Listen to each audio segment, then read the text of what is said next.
All right, everybody, this is Austin at the Best I Can Afford Antiques channel. I am ramped up. Oh my goodness, I just saw the worst advice I've ever seen in my life. Talking about, maybe you shouldn't bargain hunt because, some of the pieces you end up with might not be that good at all. And that's very, very true. If you don't have an eye for quality, you can end up with the biggest collection of junk in the whole wide world.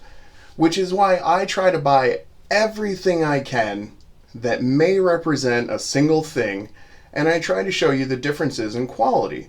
Now, now I haven't bought any Satsuma pottery that I would consider to be junk. But this video I'm making not only to showcase some of my new Satsuma pieces, but to show you that bargain hunting is a supremely good way to shop for antiques of any sort. Okay, I'm going to show you a few things besides these vases and ginger jars here. Okay, now here's a stained glass lamp I just got. Now I got that bargain hunting because I tell you what, if I had gone to a retail store, I could not pay less than $1,000, and I'm starting to think that it's worth considerably more. I'm not going to talk too much about it, but I got that for $200 because I bid on an auction and I just went for it. Look at this statue over here. You see this giant stone statue? That's 19 inches tall. This lamp is 29 inches tall. I paid $350 for the two of those. Okay, that's a stone statue of some sort. All right, so here's one of my older Satsuma vases. It's not focusing up. Let's get her there. Probably all the weird light and the shiny stuff. You see all that gold and stuff. If that decoration isn't gorgeous, I don't know what to say. Now, I'd like to remind you guys that I've been collecting for 6 months. So I'm not saying my advice is the best advice you're ever going to get anywhere ever. Sometimes I'm wrong about something. Sometimes I buy something that's junk and I realize it from the online pictures. There's all sorts of stuff I could do wrong. I am an absolute beginning collector. The only things I know are the things that I know. And I just haven't had time to learn more stuff than that. But I do know quality, I think. So when you see something like this, at a thrift store, now I bought all these at an online auction. I paid, that's kind of the point of this, okay? Let's, I don't have a script or anything, so I apologize if I wander a bit here. If you're just tuning in, I'm flighty. So I just got these 4 Satsuma pieces in the front here. Now I'm going to say this one's maybe 7 to 8 inches tall, so maybe like 4, 4.5, 5, 5.5, something like that. Okay. Now, these are such detailed pieces. I saw these in an online auction lot, and they were sitting together with some other weird assorted stuff. A little dragonware vase, a little piece of cloisonne, which I thought may have been Canton enamel, but it ended up being cloisonne. It's a pretty neat little thing.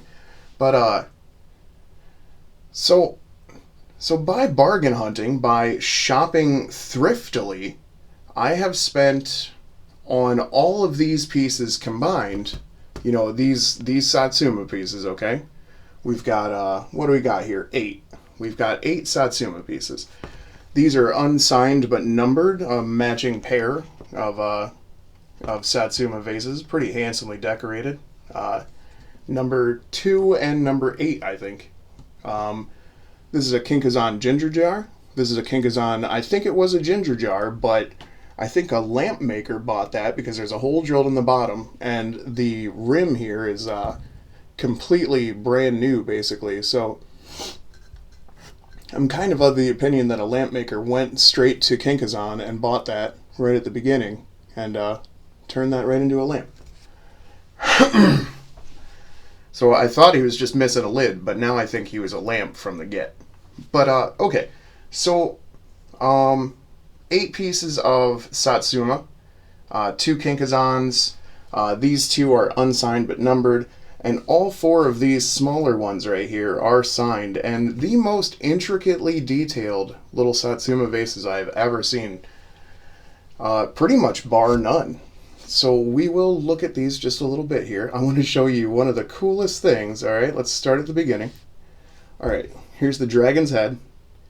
So as you go around the vase, he's hidden behind all these characters. And I mean, look at the intricate cross-hatching and all that. I mean, all that decoration in there, that's just amazing, right? Now, if you saw how much somebody had to work to get all of this detail in here and hide this dragon behind these guys here. I mean, look at that dude's face. Oh my goodness. You don't mess with him. No, come on. I mean, you can tell that that's good, right? I mean, if somebody made that by hand, which they obviously did, these are all raised moriage decorations.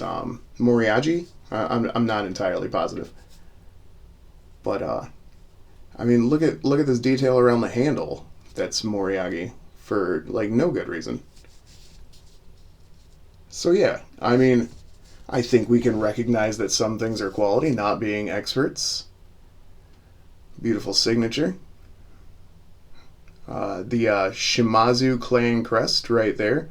That is the circled cross, and you'll note that it's actually on the vase design as well, just in gold. And then we've got this little pair here.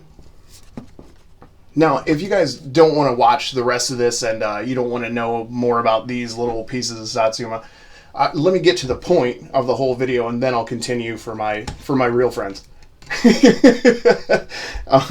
So these 8 pieces of Satsuma ware. Let's see. I did bid $155 on this little lot right here. But it also came with a bunch of other stuff. At least 4 other pieces of weird stuff.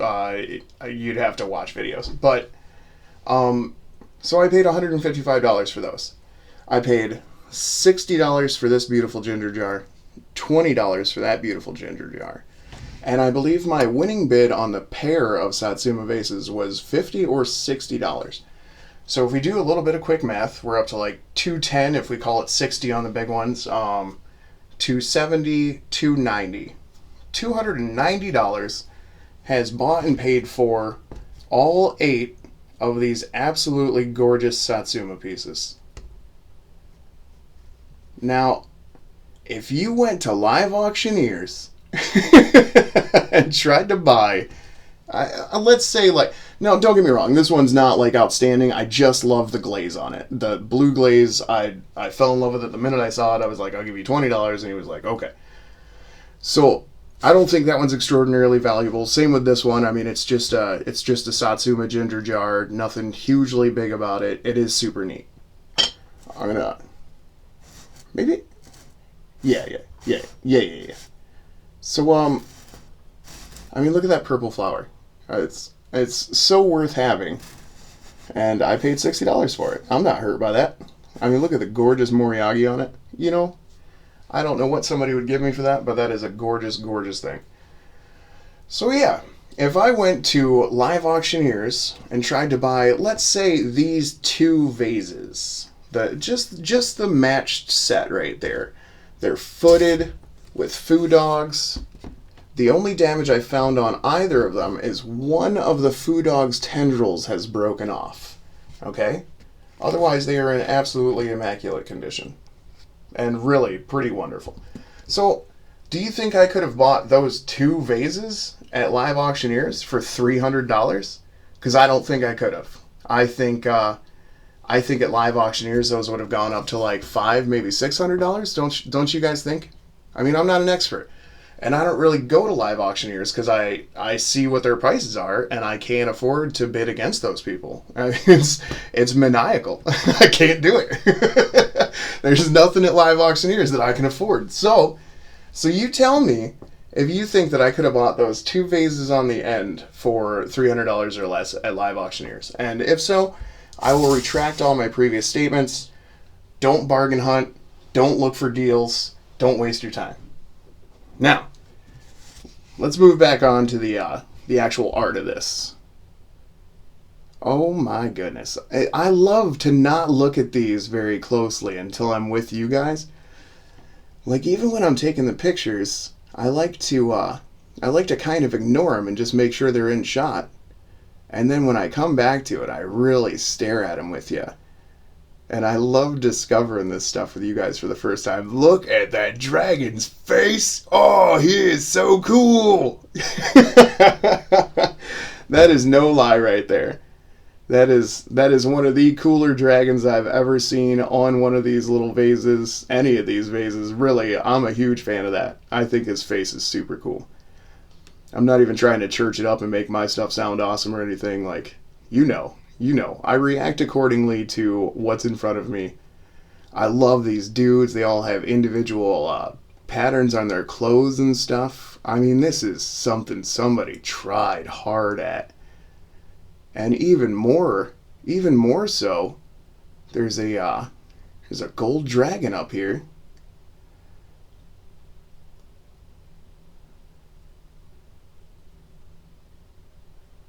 How handsome is that? Very stereotypical crackle glaze. Flipped it right over to the correct way to look at the signature. Oh. I know this. Hold on. Somebody's on. It's oh, Jonas. Oh, Jonas, I'm letting the team down, brother. Oh, it's not show. Cool? Ah! I'm just going to have to move on. Oh, I'm so mad right now. Oh. But this set in the middle is actually a little matched pair. Beautiful little cream-colored crackle glaze, which Satsuma ware is known for. If it's anything other than that, it's probably not Satsuma. I mean, it could be like, it could be something still decorated in Satsuma. I'm not going to say they didn't ever decorate, like, Arita stoneware. And look at this with the matched dragon. That's at least as cool as the other one. I'm not usually a big dragon on art person, but these guys, I mean, what? Being at least 100 years old, I mean, those are pretty cool for antiques, I think. This bottom border design, look at how intricate that is. That's amazing. And again, I mean, this is not a huge vase, but look at these guys' faces and stuff. I mean, I think this is actually like the work of a very good artist. So, I saved what I think is the best for last.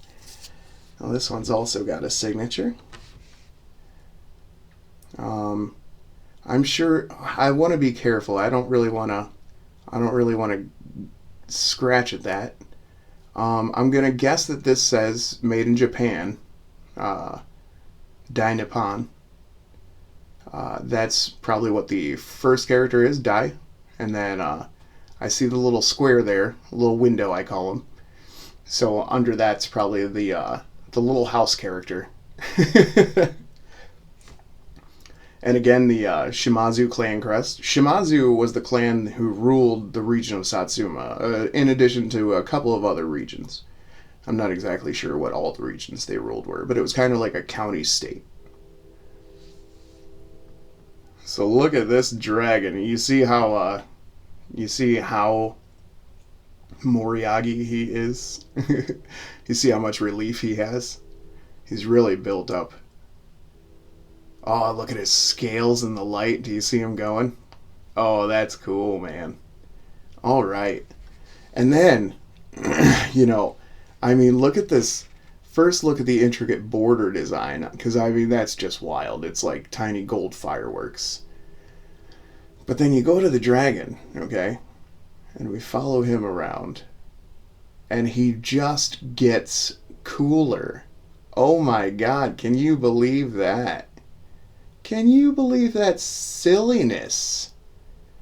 So you tell me whether you think you could have gotten like these 4 pieces on Live Auctioneers for $300, which is again what I paid for the combined 8 pieces.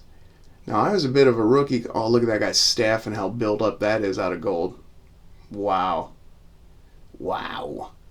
Look at these designs in the background. Are you seeing that? Because that's just crazy to me. Somebody Somebody was a real tryhard. And I really, really respect that. Shimazu clan symbol again.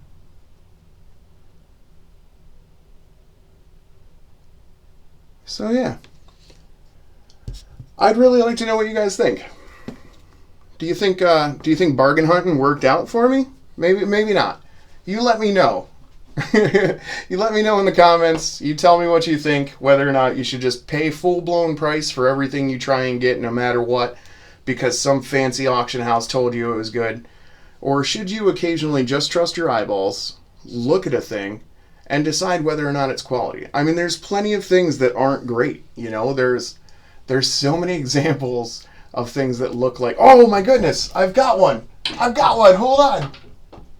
I don't even want to be mean, but there's a little, oh my goodness. Now look at this. I don't mean to offend anyone. I have to use this as an example.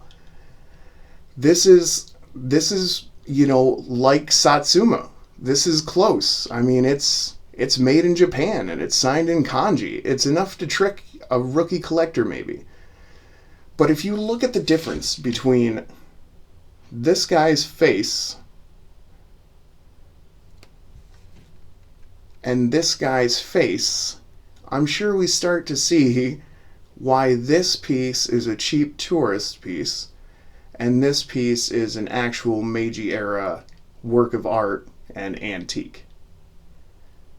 I mean, you see that woman's face? Because that's assailing to my eyes. I mean, look at their gold decoration. It's so shiny and bright. Like, I want to say that the gold on this is just a little more dull, and I actually think there's probably a fair bit of gold content in the gold decoration of those vases. I mean, really, I've seen people list, you know, Satsuma decorated stuff as like 24 and 22 karat gold decoration, which, I mean, you know, they didn't have like gold color pigments for the most part. Like, a lot of their decoration was gold. Kintsugi, I believe, is the name of the gold enamel repair. Like, that has real gold powder in it. So, I mean, yeah, I don't know. So for like, what did we do? Let's say $350 on the stuff back there. Somebody already offered me $1,000 for that lamp. I'm not kidding. The day I got it. That statue is a little bit broken, so I mean, I don't know. I might have a chat with a conservator about that because it's a huge stone statue. I mean, it's got to be worth saving, right? But if it's not, you know, I'll sell it for like $200 or whatever as it sits. These though, can you imagine what I can get for the rest of this stuff? Now, I probably paid exactly what a collector would pay for that. I think that this is worth substantially more than $20, even if it's just $40. It's such a beautiful piece. Oh my goodness. And then these bad boys, I don't think I could sell any of those for less than, I don't even want to say a number because I haven't really researched like Satsuma prices or anything, but those are incredibly detailed pieces. Yeah, I don't know. Comment, like, share, comment, subscribe, do what you want. Tell me what you thought about this.